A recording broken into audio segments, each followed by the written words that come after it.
Hi there, I am Professor Alex, and if you're here, is because you already have my textbook in your bankruptcy law courses or your paralegal courses or legal study courses, and I've been promising this for a long time, but I'm finally there. The PowerPoints that you're going to see I'm going to go over are separate from the PowerPoints you can get directly from the publisher regarding my textbook. These are going to be different PowerPoints where I'm going to go into different details and elaborate more on the issues. So I'm going to do one for every single chapter of the book, and you're going to get a PowerPoint for each one as well.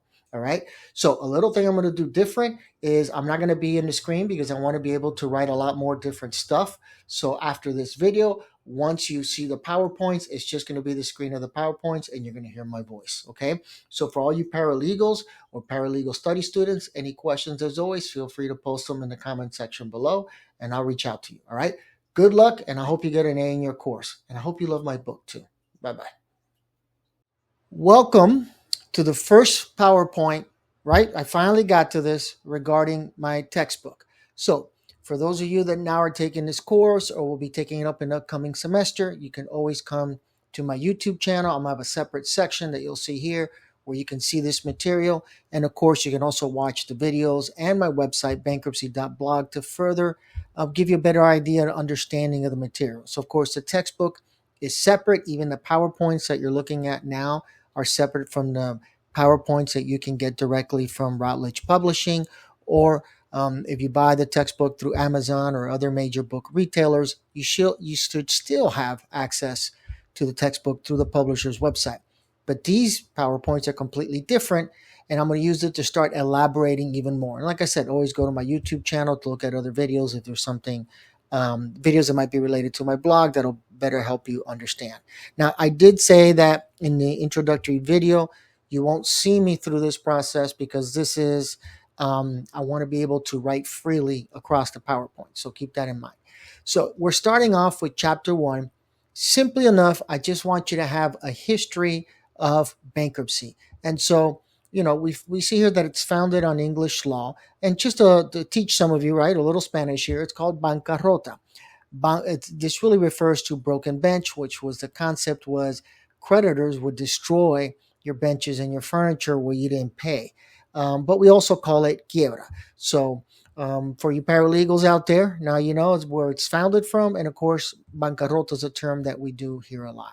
Now, when it came to bankruptcy, the first time around, I'm going to be making the comparisons between back then and now. And as you can see here, bankruptcy only applied to merchants. So if you wanted to file a bankruptcy back in the day, it was not going to happen.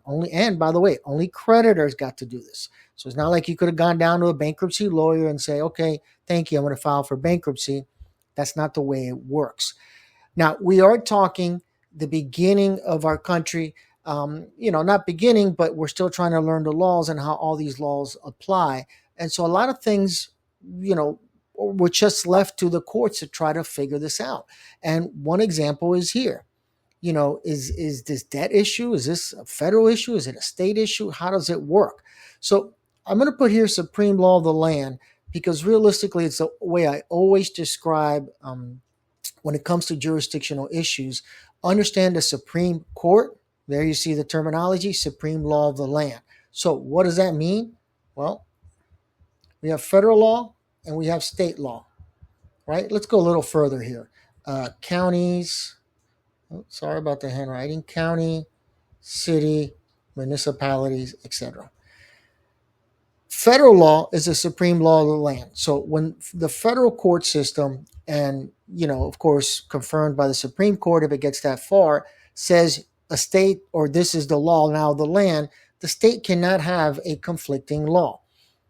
So, for example, if the new law is, no more red on a PowerPoint presentation, then the states can't do red. It doesn't mean they can't do blue, they just can't do red. So it's really that simple. Now, any laws that are not passed at the federal level, that means the states have the authority to make those decisions. And counties, cities, and municipalities can also make their own rules and laws and regulation, but it cannot conflict with the state. So basically, that is the pecking order that you see: federal, state, county, city, municipalities. Now, when it came to this issue here of dealing with debt, we have jurisdictional problems.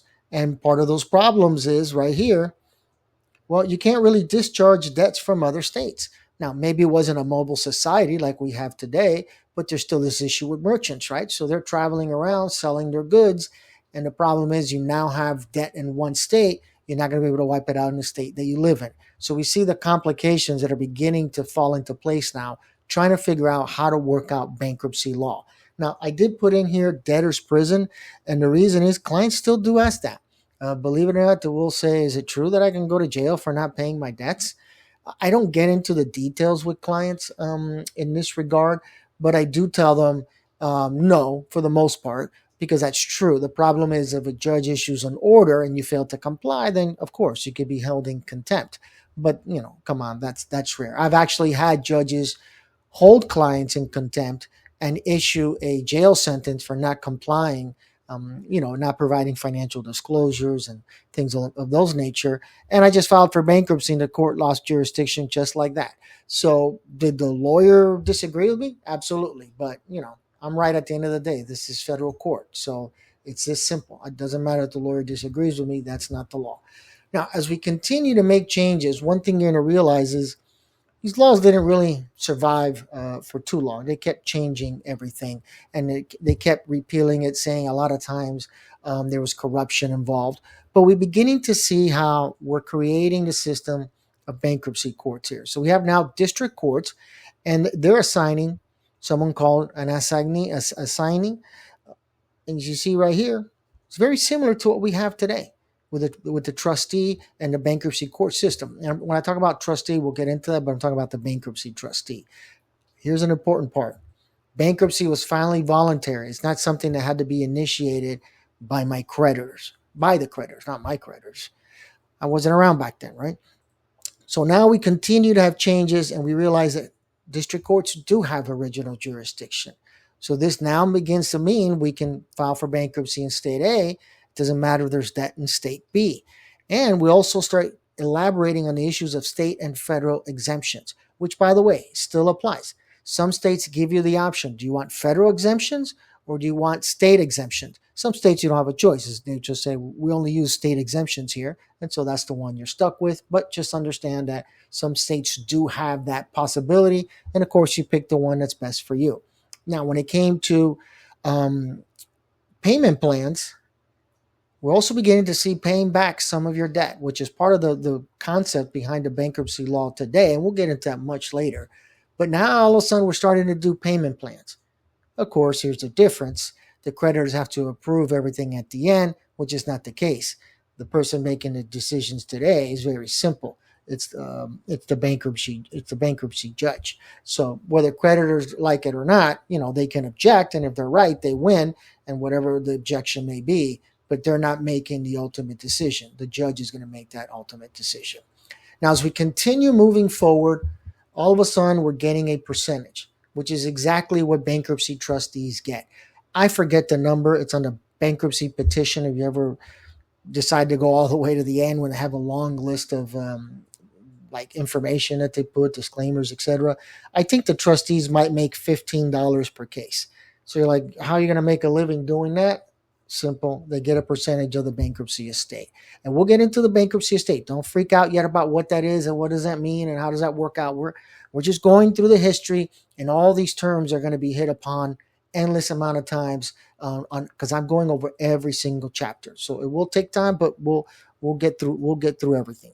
Now, the bankruptcy estate controlled by the bankruptcy trustee, right? That's a private individual. This is separate from the U.S. trustee. The U.S. trustee is the DOJ, Department of Justice. So if there's fraud involved, anything along those lines, they're going to be involved. They're not going to be involved in dealing with this issue. I mean, maybe with the criminal case or something along those lines, but not for issues of paying back creditors, what is owed, etc. Now, I want to talk about briefly here. This is not a whole focus of the textbook because this textbook is based on consumer bankruptcy law.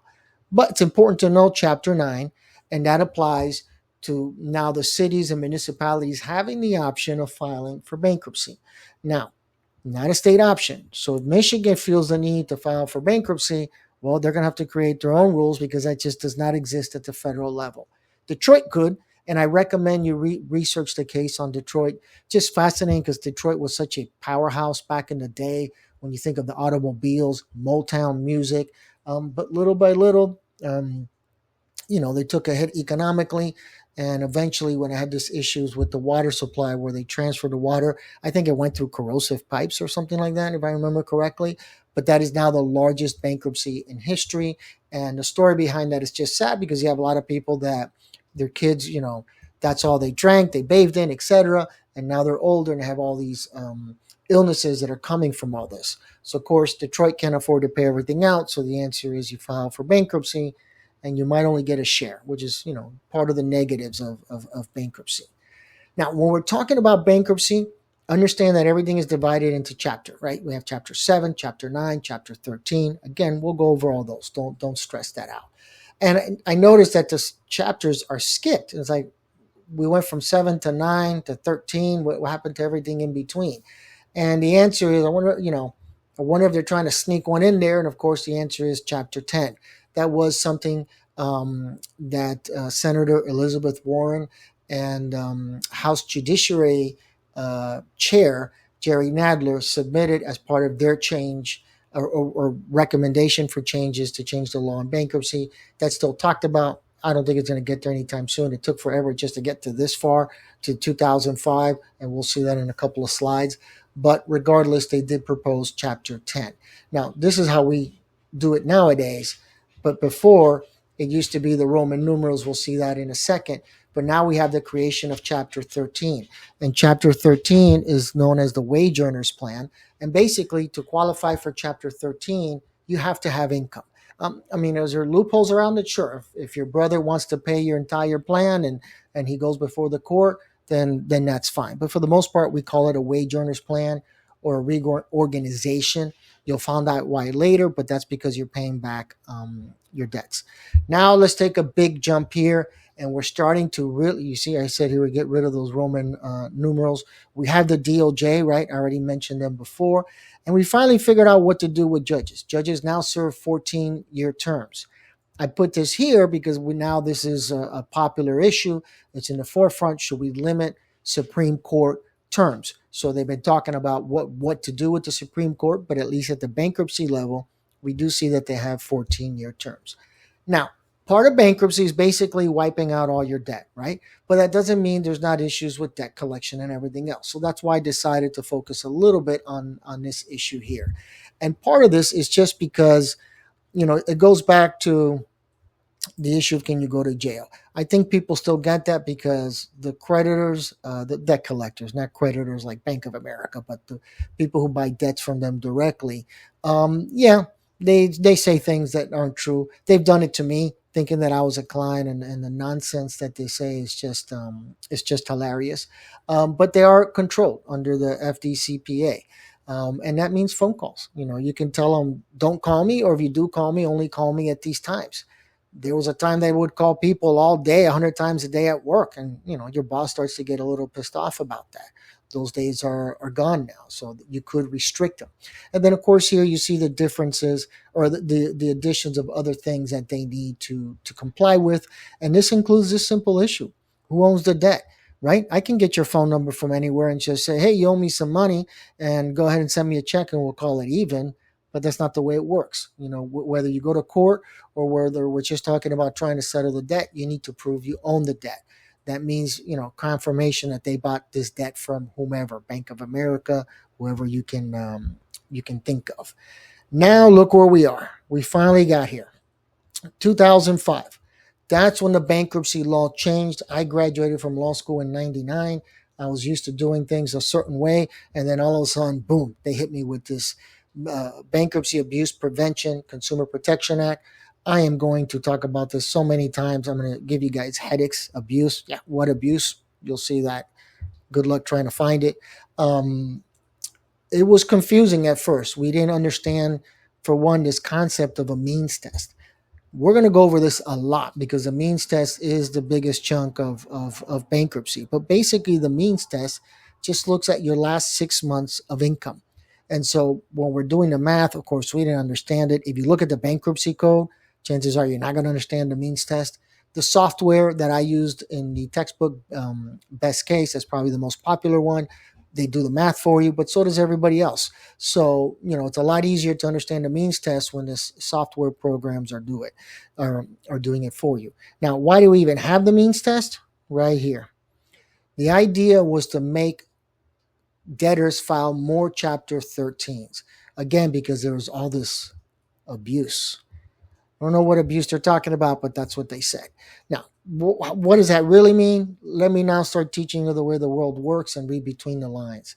It means that the creditors had better lobbyists than you. I even wrote a bankruptcy blog where I went through how much certain creditors, whatever, Citibank, whatever, how many millions they pour every year into lobbyists to have laws that favor them.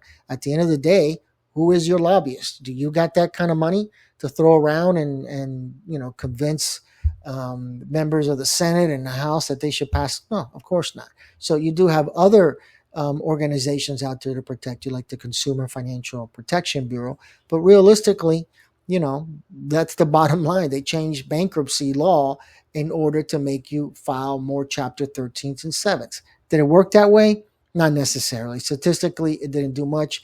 So congrats to Congress for not accomplishing much of what they were doing, but it is what it is. And of course, this was one of the major criticisms. If you own a business, you don't have to worry about the means test. It's only individuals. Like individuals somehow are the bad guys. Yes, I'm going to be bashing creditors, probably, hopefully in every single PowerPoint. I should put a sticky here to remind me to do that. Now, part of these changes that they came with, we already know, right? The means test. But look at these two right here. Now you have to take a class to tell you about everything you've done probably wrong in your life and why you never should have, why you ended up in bankruptcy. Well, I'm sorry to be honest, but these are the top 3 reasons you file for bankruptcy. Medical bills. Insurance doesn't cover everything, and medical bills are expensive. Health-related bills. You missed work for 3 weeks for whatever reason. I had COVID maybe a month and a half ago before I did this first PowerPoint here. That's why I fell behind with everything. I missed work. I mean, I couldn't teach class. I didn't have no energy. So most people, you miss 2-4 weeks of work, maybe more. You end up with a lot of debt. You fall behind in your bills. And surprisingly enough, divorce is the 3rd reason. So these are 3 things that realistically you can't control. Nobody wants to get sick and nobody wants to get divorced. These are just things that happen as part of life. So to make us take a class here to tell us, how you can avoid bankruptcy, no, I can't. Okay, these are the realities of life, not even getting to other issues such as the cost of living and everything else. But like I said, who is your lobbyist? Now, reaffirmation agreements, we're going to get into that on details too. But basically, just understand that means you are keeping, if you're a debtor, you're keeping debt. Typically applies to your home and your car, secure debts, meaning it's attached to something, not with credit cards. There's no rule that says it can't be, but that is the norm. And we will get into the issues of lawyers basically avoiding signing reaffirmation agreements. The new laws made changes to the homestead exemption, how much you can claim in equity in your home. It added this here, what we call DSO, which is in reference to child support and spousal support. You cannot wipe that out in bankruptcy. And it also meant more time. So before, I think it was 7 years between one Chapter 7 and another. Now it's over 8 years. So 8 years and a day, you can file your second bankruptcy. So now that we go over this issue here that I criticize, and rightfully so, here about the credit counseling, understand it's just not some crazy online course you can take. They have to be nonprofits approved by the U.S. Trustees Office. The U.S. Trustees Office has all that information published. You can just go to their website, the bankruptcy court website, and in there there'll be a section saying either nonprofits that have been approved or the U.S. Trustees Office. You click the link, you take it there. Now, this one you saw from the prior screenshot, you have to take it 6 months before you file. After 7 months, you got to do it all over again. But the second course, it's a little different. And here's the time frames of to when you have to do this. Here's my advice to you as a paralegal. Tell your clients to take it now. I always tell my clients, you need to take this ASAP or your case is going to get dismissed. If not, clients, especially in Chapter 13, that lasts 36 to 60 months, it's month 58. Do you think you're going to remember? No, you could have made notes. You're probably not even going to find those notes in the file. So it's just easier to tell them, take it now and get this over with. Here we go. The famous means testing. This is just scratching the surface, so don't stretch it. The point of means testing was, again, to look at the last 6 months of income. And I'm probably going to use this example over and over again. What happened in 2020? We had COVID. You know how many clients I probably had in 2019 that didn't qualify for bankruptcy, maybe not even in January of 2020. But when COVID came in and you haven't worked 3 out of the last 6 months, since they look at the last 6 months of income, what does that do to your income? It drops it. Boom. Just like that, you magically qualified for bankruptcy. Makes sense? Absolutely not. That's why it's heavily criticized. And we'll get into this one later. This is my favorite here. You may not qualify for Chapter 7 bankruptcy, but having secure debt changes all the numbers. Now, the reason I say we're going to get into that later is that means a person that has more debt, is more secure debt, is benefiting versus the person who has little to no secure debt is getting punished. Just hold on to that thought. We'll get to the means test eventually, but that should make you think that doesn't make sense. And the answer is it doesn't make sense. It's not fair. Now, I promised you reaffirmation agreements. We'll continue going over this, but as I said earlier, it's about keeping your debt. And of course, this is voluntary. No one can force you to do it. There's a lot of ins and outs on reaffirmation agreements that we're going to get into. I said for the most part, it's your house and your car. There's no rule that says it can't be an unsecured debt like a credit card. Realistically, I only saw that with Creditor Sears. They had a representative, nice older gentleman. I have to assume, unfortunately, he's no longer with us. His name was Sherman, and he was always at the 341 hearings that if you had unsecured debt, for Sears, he was there to make an offer to see if you wanted to keep it. I've never seen that before, and I've never seen it since. Now, when it comes to the reaffirmation agreement, and again, we're going to go over all this in detail. Today is a quick summary, and we're just going over the quick history of the law. The reality is, one of the things they wanted to do was hold lawyers responsible. Why? If a client says that's what they have, that's what they have. We will believe them. But they have this section here that you say that there's no presumption of undue hardship, meaning basically the client can afford it. But we also have to explain all this to the clients, which is okay, right? That's our job. But we're not required to represent them. We can charge extra fees for that. But here's the problem. Many attorneys just avoid it. And the answer why is simple. We can go back to the 2008 mortgage foreclosure crisis, but we don't have to go that far. We can go to right now with the car. Cars depreciate in value very quickly. So while you owe $25,000 on your car, it wouldn't be surprising if your car is worth $15,000. You're negative $10,000. It only makes sense that a lawyer would say, yeah, I'm not going to recommend you sign that because why would you want to pay $25,000 for something that's worth $15,000? There's no logic to that, and there really isn't. But a lot of lawyers, for that reason, say, I don't want the liability issue, so I'm going to walk away. Now, I would, if any of you paralegals are already working for a firm, if you know, I would love for you guys to get back to me on this issue. I can tell you this isn't an issue in Miami or even different parts of Florida. I've done the Middle District as well, in the Naples area and in Jacksonville. This is not an issue for us, but it doesn't mean it's not an issue for other states and other districts. So if you guys happen to read about or find out an attorney who had some sort of issue where they did sign this and somehow they were held liable, please reach out to me. I would love to make a blog post on that. Now, DSOs, you already know what that is about, right? We're talking about spousal support, and we're talking about, AKA alimony and child support. Basically, that's anything that's a family court issue. We're not going to wipe that out in bankruptcy, and we're going to go over all the other debts that you can't wipe out in bankruptcy as well. But this is what I want you to know about DSOs. We do have a pecking order in bankruptcy, all right? And that pecking order is very simple. Secured, priority unsecured, DSOs, IRS, taxes, of things of that nature, and unsecured. Why is that important? Because when you learn about Chapter 13, you're going to realize that before we even get here, we have to resolve these issues first. They come first. So we got to catch up on our mortgage first. We got to get rid of the IRS, and then we'll worry about credit cards. So just keep that in mind. That's one of those you're gonna put away. We're going to come back to eventually. All right. Now, finally, last chapter. We're here at last PowerPoint. We've done 18 PowerPoints so far. we've already done. We've already explained. I've already explained some of the issues with the law change in 2005, and this year already saw. One thing is this right here: you have to provide everything timely to the trustee. If not, the case is going to get dismissed. This, remember, like I said, not all attorneys are certifying reaffirmation agreements, so sometimes clients are left alone. I had a different philosophy. I said, let it be whatever it is. They want to come after me, come after me, but I'm not leaving my client hanging in the dark. To me, it was a conflict of interest right there. Oh, leave my client alone. Let them figure this stuff out. They're still going to be calling me. I'm going to say, no, can't help you. That's no way to treat a client. Or I can just treat my client because that is my number one obligation. And then we'll see what happens. Like I said, fortunately for me, in Florida, these are not an issue. But other states, let me know if you see anything changes. All right. So this is the first PowerPoint.